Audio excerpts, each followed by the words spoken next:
you're not really watching it from the trainer's perspective about tactics.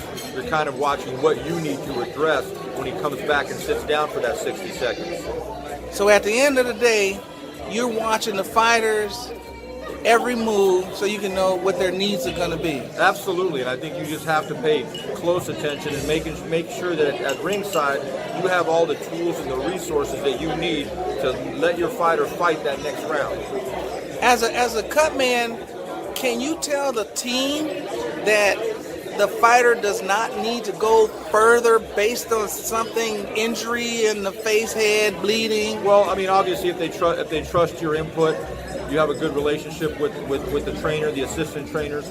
They trust you. You're communicating all the time. Obviously, the ringside doctor is going to have a part in that. But I think it's more of a cumulative thing where as a team, the head trainer will decide when his fighter's had enough. So the fighters know, the team knows, and you definitely have to know. Huh?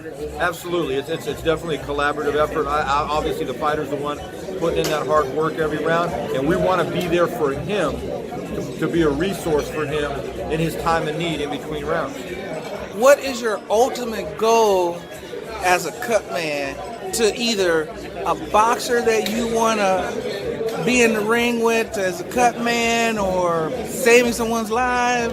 It's all about making sure that your fighter gets through that fight, that he can go round and round, finish the fight, and also that the fighters you work with become world champions. Because in the end, in this business, we're all gauged on how many world champions have you worked with. World champion. That's what it's all about. So at the end of the day, based on what you just said, doesn't that make you the cut champion? Maybe, but I always defer that the fighter is the one that should take all the credit, and just being a small part of that is good enough for me. Well, do you have any upcoming fights that you already know about that you're going to be the cut man? Yeah, I'll be this week here Saturday, next week on the pay-per-view on the Spence Garcia card. I'll have Chris Arreola, the first fight on the pay-per-view. I'll have Kid Chocolate Peter Quillen coming up next month.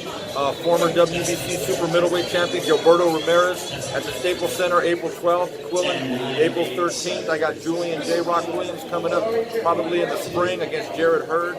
I got WBA light heavyweight champ Marcus Brown is probably going to go in May. I got Terrell Williams, Josh Greer, Tube Scott Nyambar. I got a whole host of guys. I got a great stable of fighters, and I'm very blessed and very fortunate. That's amazing, man. Finally, what would you like to say to all of your fans that are watching you as a cut man in the ring? Just that enjoy boxing. Don't hate on each other. It's a tough enough sport as it is. Appreciate what you're seeing, and everybody just stay in their own lane. And finally, one last question, and that is, what would you tell anybody that wants to become a cut man one day? Well, you know what? It's funny because I do get that question a lot, and a lot of people, it's very fashionable now, and they always ask me, Mike, what does it take to be a good cut man? What do I need to do? What's the secret recipe? There is no secret recipe. It's hard work. It's knowing your craft, and it's being professional and having a high standard for yourself at all times. Mike, man, thank you so much, man. Finally, I want to make sure your fans know where to find you at.